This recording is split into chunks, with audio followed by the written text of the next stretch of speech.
महाराज भगत तरलोचन जी। भगत तरलोचन जी महाराज जी ने निरंकार दी भारी भगती तपस्या की। तदे इन्ना वड्डा मान सतगुरु गुरु अर्जन देव साहब ने बख्शिया कि उन्हां दे पवित्र पावन बाणी नूं श्री गुरु ग्रंथ साहिब विच दर्ज कीता अपनी बाणी दे तुल। महाराज भगत तरलोचन जी अज दा शब्द लड़ीवार कथा जो राग धनासरी च चल रही है उचारण कर रहे हैं। उथानका इस शब्द की संप्रदाय ज्ञानी दसदे ने कि भगत जी दे घर संतान नहीं सी।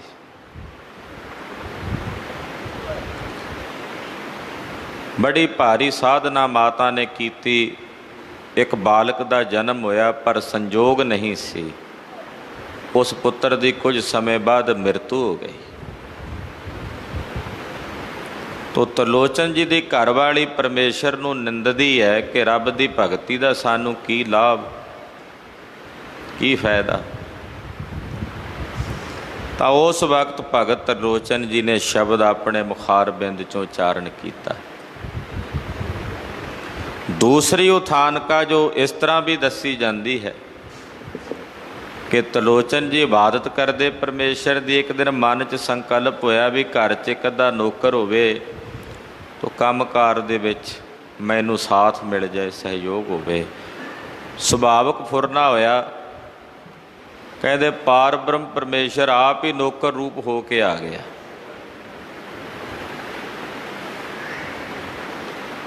भगत जी नूं जदों मिलिया, पुछया कौन हो महाराज तुसीं?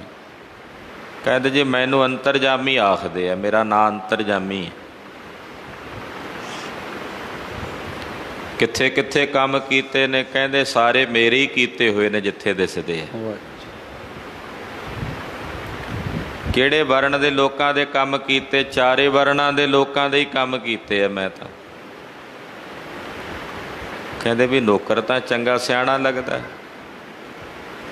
रहोगे इत्थे दसो कोई तुहाडी शर्त होवे? कहते मेरियां शर्तां ने, एक तां मैनू किसे काम नूं करदिआं टोका टाकी नहीं करनी।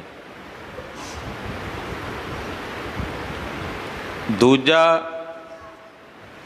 जिन्ना भोजन एक बारी पा के रख दोगे मैं छकांगा, दोबारा नहीं मंगांगा। जिन्ना दोगे छक लिया करांगा। तीजा, तुसी निंदा नहीं करनी मेरी परिवार च। तरलोचन जी की घरवाली कहन लगी ठीक है, भगवान ने हुण भगवान नूं कोई भी कारज दस्सण की लोड़ नहीं पैंदी, सारे काम आपे ही करी जांदे। एक दिन महापुरुषां की मंडली आउणी तरलोचन जी के घर, ते आटा पीसना सी। तरलोचन जी की घरवाली ने सोचा भी नौकर नूं कहा अंतरजामी नूं भी वो आटा पी दे। वो हाले कहण लई सोच ही रही है, अंतरजामी ने पहला ही आटा पीस के रख दिता। नहीं तो फिर अंतरजामी काहदा होया जो उन्होंने दसना ही पैना। जे दस के ही कराउणा पैना फिर अंतरजामी काहदा होया। आटा पी दिता। भगत जी की घरवाली बड़ी खुश हुई भी बिना कहा सारे काम करदा है। ते विचारे नूं रोटियां मैं जिन्नियां देनियां खा लैंदा, खबरे भुखा ही रह जांदा होवे भी दोबारा मंगदा नहीं है। भी अज मैं तैनूं दे ही जाणियां ने रोटियां जिन्नियां खाएगा। जिन्ना आटा सी वो महापुरुषां नूं हाले तां छकाणा सी, बाद चों पहलां ही सारा आटा जिन्ना गुन्निया एक परात भरी रोटियां रखी जाती। भगवान जी मंगते तो हैन नहीं, छकी जाते ने, जिन्नियां रखदी है छक जाते ने, जिन्नी वो तो सारी धरती छक जाण। सारा आटा मुक गया, दोबारा गुन्निया वो भी मुक गया। बड़ी हैरान हुई।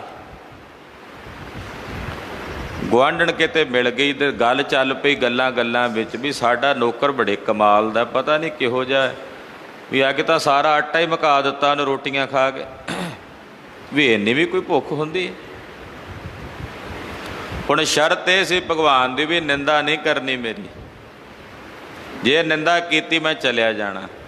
ਉਸੇ ਵੇਲੇ ਭਗਵਾਨ ਜੀ ਉੱਥੋਂ ਅਲੋਪ ਹੋ ਗਏ। ਤਰਲੋਚਨ ਜੀ ਨੂੰ ਪਤਾ ਲੱਗਾ ਵੀ ਉਹ ਤਾਂ ਆਪ ਰੱਬ ਆਇਆ ਸੀ, ਤਾਂ ਆਪ ਭਗਵਾਨ ਸੀ। ਘਰਵਾਲੀ ਨਾਲ ਵਾਰਤਾਲਾਪ ਕੀਤੀ। ਉਸ ਵਕਤ ਫਿਰ ਇਹ ਸ਼ਬਦ ਉਹਨਾਂ ਨੇ ਆਪਣੇ ਮੁਖੋਂ ਉਚਾਰਨ ਕੀਤਾ, ਜੋ ਗੁਰੂ ਗ੍ਰੰਥ ਸਾਹਿਬ ਵਿੱਚ ਦਰਜ ਹੈ। ਇਸ ਪਾਵਨ ਸ਼ਬਦ ਦੇ ਵਿੱਚ ਪੁਰਾਣਕ ਮਤ ਦੀਆਂ ਜਿਹੜੀਆਂ ਬਹੁਤ ਸਾਰੀਆਂ ਵਿਥਿਆਵਾਂ ਹੋਈਆਂ ਨੇ ਕਿ ਕਿਵੇਂ ਪੂਰਬਲੇ ਕੀਤੇ ਹੋਏ ਕਰਮ ਨਹੀਂ ਮਿਟਦੇ, ਜਿਸ ਨੂੰ ਪ੍ਰਾਰਬਧ ਕਰਮ ਕਹਿੰਦੇ ਨੇ, ਉਹ ਨਹੀਂ ਮਿਟਦੇ। ਉਹਦੇ ਬਹੁਤ ਸਾਰੇ ਪ੍ਰਮਾਣ ਸਾਰੇ ਸ਼ਬਦ ਦੇ ਵਿੱਚ ਨੇ। ਆਓ ਜਿੰਨੀ ਕੁ ਤੁੱਛ ਬੁੱਧੀ ਮੇਰੇ ਸਾਹਿਬ ਬਖਸ਼ਣਗੇ ਆਪਾਂ ਵਿਚਾਰਾਂਗੇ। ਗੁਰੂ ਚਰਨਾਂ ਵਿੱਚ ਆਪਣੀ ਹਾਜ਼ਰੀ ਲਵਾਓ। ਭਗਤ ਤਰਲੋਚਨ ਜੀ ਦੇ ਚਰਨਾਂ 'ਚ ਆਪਣੀ ਹਾਜ਼ਰੀ ਲਵਾਓ ਤੇ ਆਖੋ ਜੀ ਸਤਿਨਾਮ ਸ਼੍ਰੀ ਵਾਹਿਗੁਰੂ ਸਾਹਿਬ ਜੀ।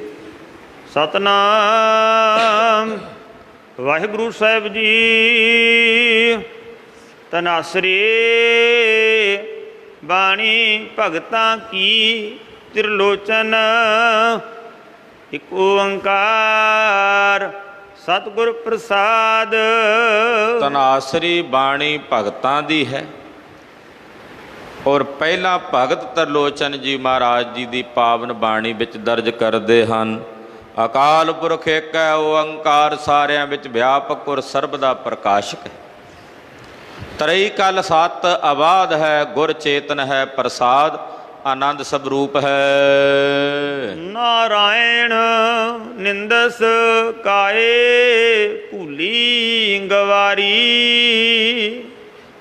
ਆਪਣੀ ਘਰਵਾਲੀ ਨੂੰ ਸੰਬੋਧਨ ਕਰਕੇ ਕਹਿੰਦੇ ਆ, ਸੰਬੋਧਨ ਭਾਵੇਂ ਉਸ ਘਰਵਾਲੀ ਨੂੰ ਆਪਣੀ ਨੂੰ ਕੀਤਾ ਹੈ, ਪਰ ਵਾਸਤਵਿਕ ਰੂਪ ਦੇ ਵਿੱਚ ਮਹਾਂਪੁਰਸ਼ ਭਾਵੇਂ ਇੱਕ ਪ੍ਰਤੀ ਬੋਲਦੇ ਹੋਣ, ਸਾਰੇ ਸੰਸਾਰ ਲਈ ਸਾਂਝਾ ਹੁੰਦਾ। ਪਰਥਾਏ ਸਾਖੀ ਮਹਾਂਪੁਰਖ ਬੋਲਦੇ ਸਾਂਝੀ ਸਗਲ ਜਹਾਨ। ਇਹ ਸਾਡੇ ਸਾਰਿਆਂ ਨੂੰ ਸੰਬੋਧਨ ਹੋ ਕੇ, ਹੇ ਗਵਾਰ ਬੇਸਮਝ,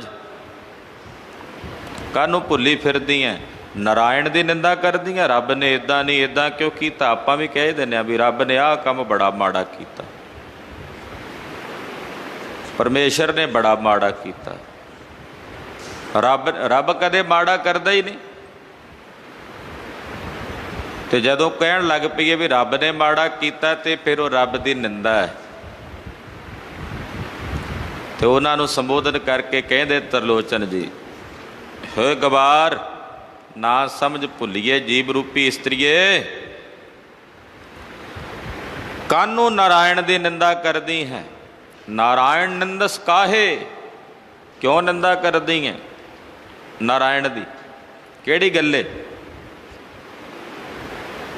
ਭੁੱਲੀ ਗਵਾਰੀ, ਤੂੰ ਭੁੱਲੀ ਹੋਈ ਹੈ, ਤੂੰ ਗਵਾਰ ਹੈ। ਭੁੱਲੀ ਕੀ ਹੋਈ ਹੈ, ਆਪਣੇ ਕਰਮ ਭੁੱਲੇ ਹੋਏ ਨੇ ਤੈਨੂੰ। ਹਾਂਜੀ। ਦੋ ਕ੍ਰਿਤ ਸੋ ਕ੍ਰਿਤ ਥਾਰੋ ਕਰਮਰੀ। ਦੁਕ੍ਰਿਤ ਦਾ ਮਤਲਬ ਹੁੰਦਾ ਮਾੜੇ ਭੈੜੇ ਕਰਮ, ਤੇ ਸੁਕ੍ਰਿਤ ਦਾ ਮਤਲਬ ਹੁੰਦਾ ਚੰਗੇ ਕਰਮ। ਇਹ ਤੇਰੇ ਹੀ ਨੇ। ਤੂੰ ਨਿੰਦਾ ਕਰੇ ਰੱਬ ਦੀ, ਦਰਅਸਲ ਕਰਮਾਂ ਦਾ ਤਾਂ ਫਲ ਤੇਰੇ ਆਪਣੇ ਦਾ ਤੈਨੂੰ ਪ੍ਰਾਪਤ ਹੋ ਰਿਹਾ। ਮਾੜੇ ਕਰਮਾਂ ਦਾ ਫਲ ਦੁੱਖ ਰੂਪ ਵਿੱਚ, ਚੰਗੇ ਕਰਮਾਂ ਦਾ ਫਲ ਸੁੱਖ ਰੂਪ ਵਿੱਚ। ਦਰਅਸਲ ਇਹ ਦੁਕ੍ਰਿਤ ਸੁਕ੍ਰਿਤ ਮਾੜੇ ਭੈੜੇ ਕਰਮ ਜਿਹੜੇ ਨੇ ਜਾਂ ਚੰਗੇ ਕਰਮ ਨੇ ਤੇਰੇ ਹੀ ਨੇ। ਤਾਂ ਹੀ ਤਾਂ ਪਾਤਸ਼ਾਹ ਕਹਿੰਦੇ ਦੱਦਾ ਦੋਸ਼ ਨਾ ਦੇਊ ਕਿਸੇ, ਦੋਸ਼ ਕਰਮਾਂ ਆਪਣੇ ਦਾ, ਆਪਣੇ ਕਰਮਾਂ ਦੀ ਖੇਡ ਹੈ। ਭਗਵਾਨ ਕ੍ਰਿਸ਼ਨ ਜੀ ਅਰਜਨ ਨੂੰ ਗੀਤਾ ਦਾ ਉਪਦੇਸ਼ ਦਿੰਦਿਆਂ ਕੁਰੂਕਸ਼ੇਤਰ ਦੀ ਧਰਤੀ ਤੇ ਕਹਿੰਦੇ, ਹੇ ਅਰਜਨ, ਜੈਸੇ ਹਜ਼ਾਰਾਂ ਗਊਆਂ ਦੇ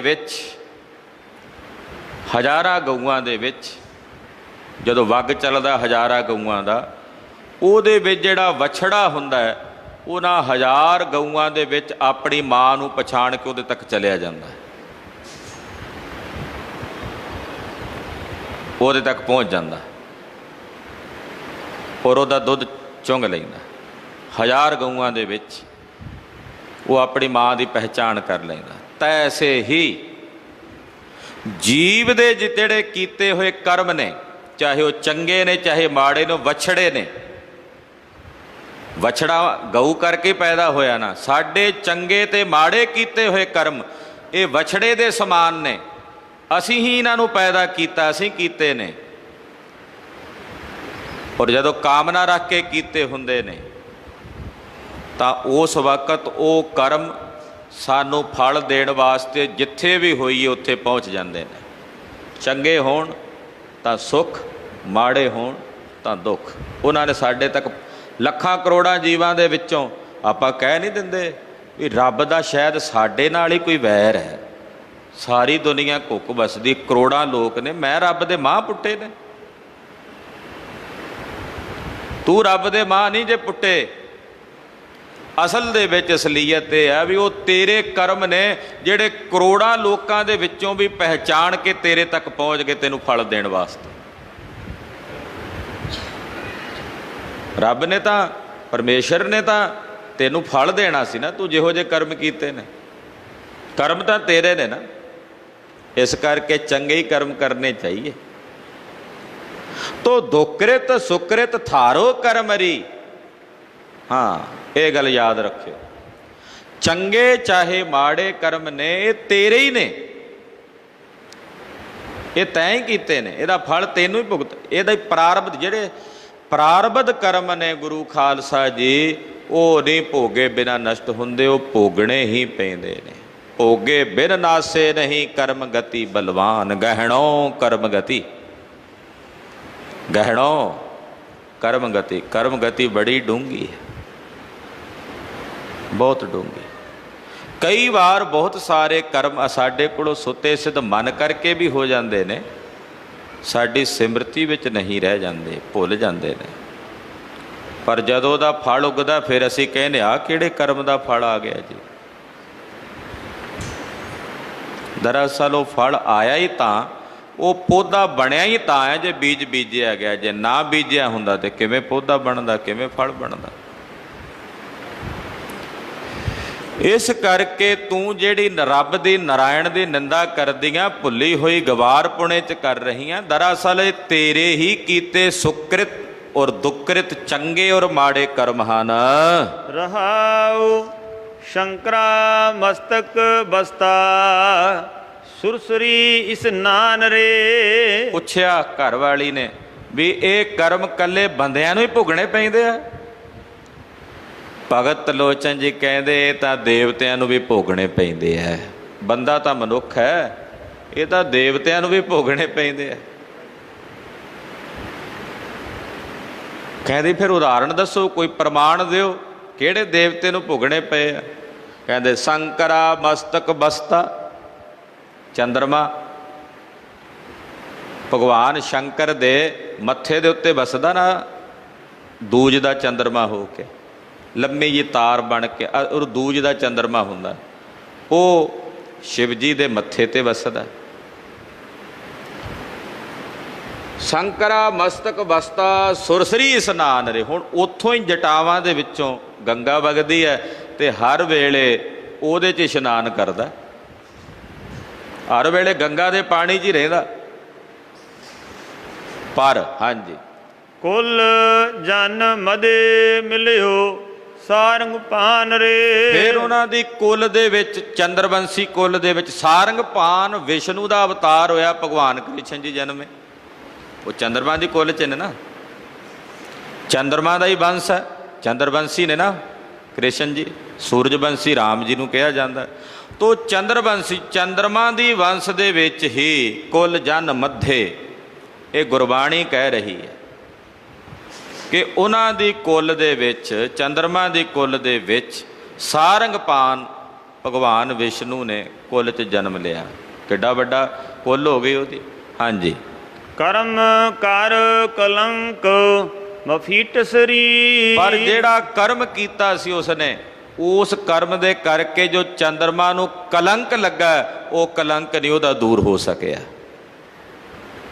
ਕਰਮ ਕਰ ਕਲੰਕ ਮਫੀਟ ਸਰੀ। ਹੁਣ ਇਹਦੇ ਵਿੱਚ ਪੁਰਾਣਕ ਕਥਾ ਕੀ ਹੈ ਕਿ ਚੰਦਰਮਾ ਨੂੰ ਕਲੰਕ ਕਿਵੇਂ ਲੱਗਾ, ਇਹਦਾ ਜ਼ਿਕਰ ਦਸਵੇਂ ਪਾਤਸ਼ਾਹ ਨੇ ਸ੍ਰੀ ਦਸਮ ਗ੍ਰੰਥ ਸਾਹਿਬ ਦੀ ਬਾਣੀ 'ਚ ਕੀਤਾ, ਕਲਗੀਧਰ ਜੀ। ਇਹਦੀ ਵਿਆਖਿਆ ਕਈ ਜਿਵੇਂ ਕਹਿੰਦੇ ਆ ਨਾ ਵੀ ਦਸਮ ਬਾਣੀ ਦਾ ਸਿਧਾਂਤ ਵੱਖਰਾ ਗੁਰੂ ਗ੍ਰੰਥ ਸਾਹਿਬ ਨਾਲੋਂ, ਗੁਰੂ ਗ੍ਰੰਥ ਸਾਹਿਬ ਜੀ ਦੀ ਹੀ ਵਿਆਖਿਆ ਮਹਾਰਾਜ ਦਸਵੇਂ ਪਾਤਸ਼ਾਹ ਕਰ ਰਹੇ। ਇੱਕ ਮੇਕੀ ਹੈ, ਸਮਾਨ ਵੇਸ ਤੋਂ ਲਿਖਦੇ ਨੇ ਉੱਥੇ ਦਸਵੇਂ ਪਾਤਸ਼ਾਹ ਵੀ ਕਿ ਕਲੰਕ ਕਿਵੇਂ ਲੱਗਾ ਚੰਦਰਮਾ ਨੂੰ। ਪਾਤਸ਼ਾਹ ਕਹਿੰਦੇ ਪਰ ਨਾਰੀ ਕੇ ਭਜੇ, ਪਰਾਈ ਇਸਤਰੀ ਦੇ ਭਜਨ ਕਰਕੇ ਚੰਦਰਮਾ ਨੂੰ ਕਲੰਕੀ ਹੋਣਾ ਪਿਆ। ਇਹਦੀ ਕਹਾਣੀ ਇੱਦਾਂ ਕਿ ਗੌਤਮ ਰਿਸ਼ੀ ਸੀ, ਗੌਤਮ ਨਾਰ ਉਮਾਪਤ ਸੁਆਮੀ, ਇਹ ਵੀ ਗੁਰਬਾਣੀ ਦਾ ਹੀ ਬਚਨ। ਅਹਿਲਿਆ ਉਹਦੀ ਘਰ ਵਾਲੀ ਸੀ, ਸੁੰਦਰ ਸਰੂਪ ਸੀ। ਇੰਦਰ ਨੂੰ ਵੇਖ ਕੇ ਮਨ 'ਚ ਵਿਵਚਾਰ ਜਾਗਿਆ। ਪਰ ਗੌਤਮ ਰਿਸ਼ੀ ਹਮੇਸ਼ਾ ਉੱਥੇ ਹਾਜ਼ਰ ਰਹਿੰਦੇ ਨੇ। ਪਤਾ ਕੀਤਾ ਕਿਸ ਵੇਲੇ ਜਾਂਦੇ ਨੇ ਕਿਤੇ ਬਾਹਰ, ਕਹਿੰਦੇ ਸੁਬਾਹ ਅੰਮ੍ਰਿਤ ਵੇਲੇ ਇਸ਼ਨਾਨ ਕਰਨ ਲਈ ਜਾਂਦੇ ਨੇ ਗੰਗਾ 'ਚ। ਤੇ ਜਦੋਂ ਇੱਕ ਕੁੱਕੜ ਰੱਖਿਆ ਹੋਇਆ ਉਹ ਬਾਂਗ ਦਿੰਦਾ ਹੈ, ਉਹਦੀ ਆਵਾਜ਼ ਸੁਣ ਕੇ ਜਾਂਦੇ ਨੇ। ਚੰਦਰਚੂੜ, ਤਦੇ ਕੁੱਕੜ ਨੂੰ ਚੰਦਰਚੂੜ ਵੀ ਕਹਿੰਦੇ ਆ। ਚੰਦਰਮਾ ਦੇ ਨਾਲ ਮਿਲ ਕੇ ਨਾ ਵਿਉਂਤਬੰਦੀ ਬਣਾਈ। ਚੰਦਰਮਾ ਨੂੰ ਕਿਹਾ ਵੀ ਤੂੰ ਕੁੱਕੜ ਰੂਪ ਹੋ ਕੇ ਜਾ ਕੇ ਬਾਂਗ ਦੇਣੀ ਹੈ, ਪਹਿਲਾਂ ਦੇ ਦੇਣੀ ਹੈ, ਜਿਹੜਾ ਪਹਿਲਾ ਰੋਜ਼ ਦਾ ਟਾਈਮ ਹੁੰਦਾ ਉਹਦੇ ਤੋਂ, ਅੰਮ੍ਰਿਤ ਵੇਲੇ ਤੋਂ। ਵੀ ਅੰਮ੍ਰਿਤ ਵੇਲੇ ਮਾੜਾ ਕਰਮ ਨਹੀਂ ਹੋ ਸਕਦਾ, ਵੀ ਤੂੰ ਪਹਿਲਾਂ ਬਾਂਗ ਦੇ ਦੇਈਂ, ਉਹ ਜਾਏਗਾ, ਪਿੱਛੋਂ ਮੈਂ ਆਪਣੀ ਭੈੜੀ ਕਰਤੂਤ ਕਰ ਲਵਾਂ। ਤੂੰ ਚੰਦਰਮਾ ਨੇ ਜਾ ਕੇ ਉਸੇ ਤਰ੍ਹਾਂ, ਇਹ ਪੁਰਾਣਕ ਕਥਾ ਹੈ ਜਿਹਦਾ ਜ਼ਿਕਰ ਇੱਥੇ ਟੂਕ ਮਾਤਰ ਆਇਆ। ਤੋ ਚੰਦਰਮਾ ਨੇ ਉਸ ਵੇਲੇ ਬਾਗ ਦਿੱਤੀ। ਗੌਤਮ ਜੀ ਉੱਠੇ ਵੀ ਸਮਾਂ ਹੋ ਗਿਆ, ਇਸ਼ਨਾਨ ਕਰਨ ਗਏ ਤੇ ਗੰਗਾ ਅੱਗੋਂ ਕਹਿਣ ਲੱਗੀ ਵੀ ਹਾਲੇ ਤਾਂ ਸਮਾਂ ਨਹੀਂ ਹੋਇਆ ਇਸ਼ਨਾਨ ਦਾ ਤੇਰੇ ਰੋਜ਼ ਦਾ।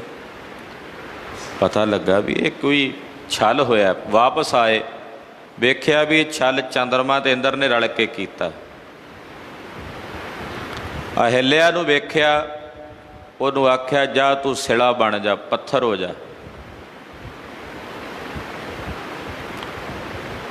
ਇੰਦਰ ਨੂੰ ਆਖਿਆ ਇੱਕ ਭੱਗ ਕਾਰਨ ਆਇਆ, ਜਾ ਤੇਰੇ ਤੇ ਸਰੀਰ ਤੇ ਹਜ਼ਾਰਾਂ ਹੀ ਭੱਗ ਹੋ ਜਾਣ। ਸਹਿ ਸਰੀਰ ਹੋਏ ਭੱਗ ਚੇਹਨ, ਤਾਂ ਮਨ ਪਛੋਤਾਇਆ। ਇਹ ਵੀ ਪੰਕਤੀ ਗੁਰਬਾਣੀ ਚ ਆਉਂਦੀ। ਹਜ਼ਾਰਾਂ ਭੱਗਾਂ ਹੋ ਜਾਣ ਤੇਰੇ ਸਰੀਰ ਤੇ, ਲੁਕਿਆ ਫਿਰਿਆ ਜਾ ਕੇ ਇੱਕ ਤਲਾਬ ਵਿੱਚ। ਤੇ ਚੰਦਰਮਾ ਨੂੰ ਆਖਿਆ ਸਾਰੀ ਇੱਕ ਕਰਤੂਤ ਬਣਾ ਕੇ ਚਲਾਕੀ ਕਰਨ ਵਾਲਾ ਤੂੰ ਹੈ। ਹੱਥ 'ਚ ਪਰਨਾ ਸੀ ਉਹਨਾਂ ਦੇ, ਉਹ ਵਗਾ ਕੇ ਮਾਰਿਆ ਗੁੱਸੇ ਨਾਲ ਉਹਦੇ ਵੱਲ। ਉਹ ਜਿਹੜਾ ਚੰਦਰਮਾ ਮਾਰਿਆ, ਵਗਾ ਕੇ ਪਰਨਾ ਮਾਰਿਆ, ਉਹਦੇ ਨਾਲ ਉਹਦੇ ਤੇ ਕਲੰਕ ਲੱਗ ਗਿਆ। ਉਸ ਮਾੜੇ ਕਰਮ ਦਾ ਜਿਹੜਾ ਕਲੰਕ ਲੱਗਾ ਚੰਦਰਮਾ ਦੇ, ਇਹਨੇ ਸ਼ਿਵ ਜੀ ਦੀ ਆਰਾਧਨਾ ਕੀਤੀ ਕਿ ਮੇਰਾ ਇਹ ਕਲੰਕ ਧੋਵੋ। ਸ਼ਿਵਾ ਨੇ ਆਖਿਆ ਕਲੰਕ ਤਾਂ ਤੇਰੇ ਕਰਮ ਦਾ ਬਣ ਗਿਆ, ਇਹ ਤਾਂ ਨਹੀਂ ਧੋਤਾ ਜਾ ਸਕਦਾ, ਕੁਝ ਹੋਰ ਮੰਗ ਲੈ। ਕਹਿਣ ਲੱਗਾ ਵੀ ਤੁਹਾਡੀਆਂ ਜਟਾਵਾਂ 'ਚੋਂ ਗੰਗਾ ਵਗਦੀ ਆ, ਮੈਨੂੰ ਆਪਣੇ ਮੱਥੇ ਤੇ ਰੱਖ ਲਓ। ਉਹ ਕਹਿੰਦੇ ਪੂਰਾ ਤਾਂ ਮੈਂ ਵੀ ਨਹੀਂ ਤੈਨੂੰ ਰੱਖਣਾ, ਕਿਉਂਕਿ ਤੂੰ ਕਲੰਕ ਤੇਰਾ ਦਿਸੇਗਾ। ਮੈਂ ਕੇਵਲ ਦੂਜ ਦਾ ਜਿਹੜਾ ਤੇਰਾ ਚੰਨ ਹੁੰਦਾ ਉਹ ਰੱਖਣਾ, ਕਲੰਕੀ ਨਹੀਂ ਰੱਖ ਸਕਦਾ। ਗੰਗਾ ਦੇ ਪਾਣੀ ਦੇ ਵਿੱਚ ਰਿਹਾ, ਗੰਗਾ ਕੋਲੋਂ ਵਰ ਮੰਗਿਆ ਮੈਨੂੰ ਪਵਿੱਤਰ ਕਰ ਦੇ। ਉਹ ਕਹਿਣ ਲੱਗੀ ਮੈਂ ਨਹੀਂ ਤੈਨੂੰ ਪਵਿੱਤਰ ਕਰ ਸਕਦੀ। ਉਹ ਕਹਿਣ ਲੱਗਾ ਫਿਰ ਮੈਨੂੰ ਵਰ ਦੇ ਵੀ ਮੈਂ ਵਿਸ਼ਨੂੰ ਦੀ ਭਗਤੀ ਕਰਾਂ। ਵਿਸ਼ਨੂੰ ਦੀ ਭਗਤੀ ਕੀਤੀ ਤੇ ਵਿਸ਼ਨੂੰ ਨੇ ਆਖਿਆ ਵੀ ਕਲੰਕ ਤੇਰਾ ਮੈਂ ਵੀ ਨਹੀਂ ਧੋ ਸਕਦਾ, ਕੁਝ ਹੋਰ ਮੰਗ। ਕਹਿੰਦਾ ਫਿਰ ਮੇਰੀ ਕੁੱਲ 'ਚ ਜਨਮ ਲੈ ਕੇ ਆਓ। ਤੇ ਭਗਵਾਨ ਕ੍ਰਿਸ਼ਨ ਜੀ ਉਹਦੀ ਕੁੱਲ 'ਚ ਜਨਮ ਲੈ ਕੇ ਆਏ ਚੰਦਰਵੰਸ਼ੀ। ਉਹਦਾ ਸਾਰਾ ਜ਼ਿਕਰ ਇੱਥੇ। ਸ਼ੰਕਰਾ ਮਸਤਕ ਬਸਤਾ, ਸ਼ੰਕਰ ਸ਼ਿਵ ਦੇ ਮੱਥੇ ਤੇ ਵਸਦਾ ਦੂਜ ਦਾ ਚੰਦਰਮਾ। ਇੱਕ ਚੌਥ ਦਾ ਚੰਦਰਮਾ ਹੁੰਦਾ ਹੈ ਨਾ, ਭਾਦਰੋਂ ਸੁਦੀ ਚੌਥ ਦਾ ਜਿਹੜਾ ਚੰਨ ਹੁੰਦਾ ਉਹਨੂੰ ਪੱਥਰ ਚੰਨ ਕਹਿੰਦੇ। ਲੋਕ ਉਸ ਦਿਨ ਉਹਨੂੰ ਪੱਥਰ ਮਾਰਦੇ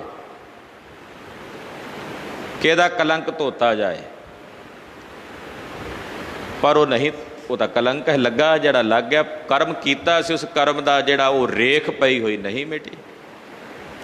ਨਾਲ ਇੱਕ ਮਹਾਤਮਾ ਦਾ ਸਰਾਪਿਆ ਹੋਇਆ ਕਲੰਕ ਕਿਵੇਂ ਦੂਰ ਹੋਵੇ। ਭਗਤ ਜੀ ਕਹਿੰਦੇ ਉਹਨੇ ਕਿਹੜਾ ਕਰਮ ਕੀਤਾ ਸੀ ਉਹ ਉਹਨੂੰ ਫਲ ਮਿਲਿਆ ਹੀ ਮਿਲਿਆ ਹੈ ਅਵਸ਼। ਪ੍ਰਾਰਬਧ ਕਰਮ ਜਿਹੜਾ ਉਹ ਬਣ ਗਿਆ। ਸ਼ੰਕਰਾ ਮਸਤਕ ਬਸਤਾ ਸੁਰਸਰੀ ਇਸਨਾਨ ਰੇ, ਕੁਲ ਜਨ ਮੱਧੇ ਮਿਲਿਓ ਸਾਰੰਗ ਪਾਨ ਰੇ। ਸੁਰਸਰੀ ਗੰਗਾ ਦੇ ਵਿੱਚ ਵੀ ਬਸਦਾ, ਉੱਥੋਂ ਹਮੇਸ਼ਾ ਗੰਗਾ ਵਗਦੀ ਸ਼ਿਵ, ਤੇ ਉੱਥੇ ਹੀ ਜਟਾਵਾਂ ਦੇ ਨਾਲ ਇਹਦਾ ਵਸ ਹੈ। ਫਿਰ ਇਹਦੀ ਕੁੱਲ ਦੇ ਵਿੱਚ ਸਾਰੰਗ ਪਾਨ ਜੀ ਨੇ ਜਨਮ ਲਿਆ, ਜਿਨ੍ਹਾਂ ਦੇ ਹੱਥ ਵਿੱਚ ਸਾਰੰਗ ਨਾਮ ਦਾ ਧਨਕ ਵਿਸ਼ਨੂੰ ਕ੍ਰਿਸ਼ਨ ਹੋ ਕੇ ਜਨਮੇ। ਕਰਮ ਕਰ, ਜਿਹੜਾ ਕਰਮ ਕੀਤਾ ਸੀ ਇਸ ਨੇ, ਉਹਦਾ ਜਦੋਂ ਪ੍ਰਾਰਬਧ ਫਲ ਬਣ ਗਿਆ। ਕਲੰਕ ਮਫੀਟ ਸਰੀ, ਉਹ ਮੱਥੇ ਤੇ ਜਿਹੜਾ ਲੱਗਾ ਕਲੰਕ ਸੀ ਉਹ ਨਹੀਂ ਮਿਟਿਆ। ਪ੍ਰਾਰਬਧ ਕਰਮ ਭੋਗੇ ਬਿਨਾ ਨਹੀਂ ਨਸ਼ਟ ਹੁੰਦਾ। ਭਾਗਵਾਨੇ ਭਗਤ ਲੋਚਨ ਜੀ ਕਹਿੰਦੇ, ਵੇਖ ਏਡਾ ਵੱਡਾ ਚੰਦਰਮਾ, ਜੇ ਉਹਨੂੰ ਆਪਣਾ ਕਰਮ ਭੋਗਣਾ ਪਿਆ ਤੇ ਅਸੀਂ ਤਾਂ ਮਾਨਵ ਕੋਟੀ 'ਚ ਹਾਂ। ਉਹ ਤਾਂ ਦੇਵ ਕੋਟੀ 'ਚ ਕਹੇ ਜਾਂਦੇ ਨੇ, ਚੰਦਰਮਾ ਦੇਵ ਕੋਟੀ 'ਚ ਕਿਹਾ ਜਾਂਦਾ। ਜੇ ਉਸ ਨੂੰ ਆਪਣਾ ਕਰਮ ਭੋਗਣਾ ਪਿਆ, ਜੋ ਕਰਮ ਉਸਨੇ ਮਾੜਾ ਕੀਤਾ ਉਹਦਾ ਫਲ ਉਸ ਨੂੰ ਭੋਗਣਾ ਹੀ ਪਿਆ ਹੈ, ਤੇ ਫਿਰ ਸਾਡੇ ਵਰਗੇ ਮਨੁੱਖਾਂ ਨੂੰ ਤਾਂ ਭੋਗਣੇ ਹੀ ਪੈਣਗੇ ਨਾ। ਇਸ ਕਰਕੇ ਰੱਬ ਦੀ ਨਿੰਦਾ ਨਾ ਕਰੋ। ਜਦੋਂ ਕੋਈ ਫਲ ਮਿਲਦਾ, ਚਾਹੇ ਸੁੱਖ ਦੇ ਰੂਪ 'ਚ ਚਾਹੇ ਦੁੱਖ ਦੇ ਰੂਪ 'ਚ, ਇਹ ਜਾਣੋ ਇਹ ਮੇਰੇ ਕਰਮਾਂ ਦਾ ਫਲ ਹੈ। ਅਕਸਰ ਜਦੋਂ ਸੁੱਖ ਮਿਲਦਾ ਤੇ ਉਦੋਂ ਕਹਿੰਦਾ ਮੈਂ ਬੜੀ ਘਾਲਣਾ ਘਾਲੀ ਹੈ, ਜਦੋਂ ਦੁੱਖ ਮਿਲਦਾ ਉਦੋਂ ਕਹਿੰਦਾ ਰੱਬ ਨੇ ਪਤਾ ਨਹੀਂ ਮੇਰੇ ਨਾਲ ਕਾਹਦਾ ਵੈਰ ਕੱਢਿਆ। ਉਦੋਂ ਰੱਬ ਦੀ ਨਿੰਦਾ। ਉਦੋਂ ਰੱਬ ਨੇ ਤੇਰੇ ਨਾਲ ਕੋਈ ਵੈਰ ਨਹੀਂ ਕੀਤਾ ਸੱਜਣਾ, ਤੇਰੇ ਆਪਣੇ ਮਾੜੇ ਕਰਮ ਹੀ ਤੇਰੇ ਵੈਰੀ ਨੇ। ਦੁੱਕਰਿਤ ਸੁਕਰਿਤ ਥਾਰ, ਇਹ ਜਿਹੜੀਆਂ ਪੰਕਤੀਆਂ ਨੇ ਨਾ ਉੱਪਰ ਆਈਆਂ, ਦੁੱਕਰਿਤ ਸੁਕਰਿਤ ਥਾਰੋ ਕਰਮ ਰੀ, ਇਹਦੇ ਆਲੇ ਦੁਆਲੇ ਹੀ ਸਾਰਾ ਸ਼ਬਦ ਘੁੰਮਦਾ। ਇਹ ਰਹਾਉ ਦੀਆਂ ਪੰਕਤੀਆਂ ਨੇ। ਹੁਣ ਏਡੀ ਵੱਡੀ ਪਦਵੀ ਦੇ ਹੋਣ ਦੇ ਬਾਵਜੂਦ ਵੀ ਕਹਿੰਦੇ ਉਹਨੂੰ ਵੀ ਕਲੰਕ ਲੱਗਾ, ਤੇ ਉਹ ਕਲੰਕ ਉਹਦਾ ਧੋਤਾ ਨਹੀਂ ਜਾ ਸਕਿਆ। ਹਾਂਜੀ। ਵਿਸ਼ਵ ਕਾ ਦੀਪਕ ਸੁਆਮੀ, ਤਾਂ ਚੇਰੇ ਸਵਾਰਥੀ, ਪੰਖੀ ਰਾਏ ਗਰੜ ਤਾਚੇ ਬਾਦਵਾ। ਕਹਿੰਦੇ ਵਿਸ਼ਵ ਕਾ ਦੀਪਕ ਸੁਆਮੀ। ਵਿਸ਼ਵ ਆ ਸੰਸਾਰ ਦਾ ਜਿਹੜਾ ਦੀਵਾ ਕੌਣ ਹੈ? ਸੂਰਜ। ਸੂਰਜ ਸਾਰੇ ਸੰਸਾਰ ਨੂੰ ਦੀਵਾ ਬਣ ਕੇ ਜਗਾ ਪ੍ਰਕਾਸ਼ ਕਰ ਰਿਹਾ ਹੈ। ਵਿਸ਼ਵ ਕਾ ਦੀਪਕ ਸੁਆਮੀ, ਜਿਹੜਾ ਉਹਦਾ ਸੁਆਮੀ ਹੈ ਸੂਰਜ। ਤਾਂ ਚੇਰੇ ਸਵਾਰਥੀ, ਕਹਿੰਦੇ ਜਿਹੜਾ ਰੱਥ ਹੈ ਨਾ ਇਹਦਾ ਸੂਰਜ ਦਾ, ਉਹਦੇ 12 ਘੋੜੇ ਨੇ, ਔਰ ਉਹਨਾਂ ਨੂੰ ਜਿਹੜਾ ਚਲਾਉਣ ਵਾਲਾ ਸਾਰਥੀ, ਸਵਾਰਥੀ ਦਾ ਮਤਲਬ ਸਾਰਥੀ ਜਿਹੜਾ ਉਹਨਾਂ ਨੂੰ ਚਲਾਉਂਦਾ, ਡਰਾਈਵਰ ਰੱਥ ਦਾ, ਉਹਦਾ ਜਿਹੜਾ ਸਾਰਥੀ ਹੈ ਉਹਦਾ ਨਾਂ ਹੈ ਅਰੁਣ। ਉਹ ਸਾਰਥੀ। ਤੇ ਫਿਰ ਪੰਖੀ ਰਾਏ ਗਰੁੜ ਤਾਂਚੇ ਬਾਂਧਵਾ, ਜਿਹੜਾ ਸਾਰੇ ਪੰਛੀਆਂ ਦਾ ਰਾਜਾ ਗਰੁੜ ਹੈ, ਵਿਸ਼ਨੂੰ ਭਗਵਾਨ ਦੀ ਸਵਾਰੀ, ਕਹਿੰਦੇ ਉਹਦਾ ਸੱਕਾ ਭਰਾ ਹੈ। ਜਿਹੜਾ ਉਹ ਸਾਰਥੀ ਹੈ ਨਾ ਸੂਰਜ ਦਾ, ਜਿਹੜਾ ਸਾਰੇ ਦੀਪਕ ਬਣ ਕੇ ਸੰਸਾਰ ਨੂੰ ਪ੍ਰਕਾਸ਼ਣੇ ਵਾਲਾ, ਉਹਦਾ ਸਾਰਥੀ,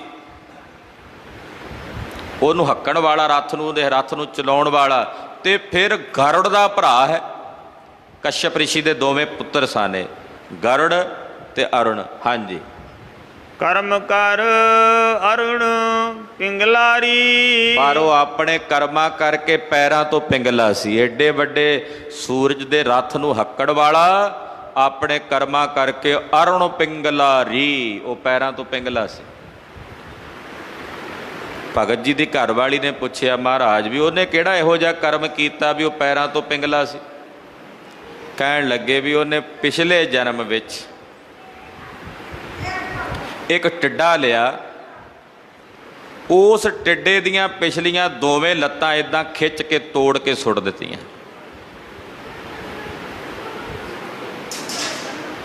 ਉਹਦਾ ਫਲ ਉਸ ਅਰਣ ਨੂੰ ਭੋਗਣਾ ਪਿਆ। ਅਗਲੇ ਜਨਮ 'ਚੋਂ ਪੈਰਾਂ ਤੋਂ ਪਿੰਗਲਾ ਪੈਦਾ ਹੋਇਆ। ਕਰਮ ਕਰ, ਉਹਦੇ ਵੀ ਆਪਣੇ ਕਰਮ ਸਨ। ਉਸ ਕਰਮ ਕਰਕੇ, ਹਾਲਾਂਕਿ ਗਰੁੜ ਦਾ ਭਰਾ, ਗਰੁੜ ਨੇ ਕਈ ਵਾਰੀ ਵਿਸ਼ਨੂੰ ਜੀ ਨੂੰ ਕਹਿਣਾ, ਮਹਾਰਾਜ ਮੇਰੇ ਭਰਾ ਦੀਆਂ ਲੱਤਾਂ ਹੀ ਠੀਕ ਕਰ ਦਿਓ। ਉਹਨੇ ਕਹਿਣਾ ਵੀ ਇਹਦੇ ਆਪਣੇ ਕਰਮਾਂ ਕਰਕੇ ਹੋੜੇ ਜਨਮ ਆ।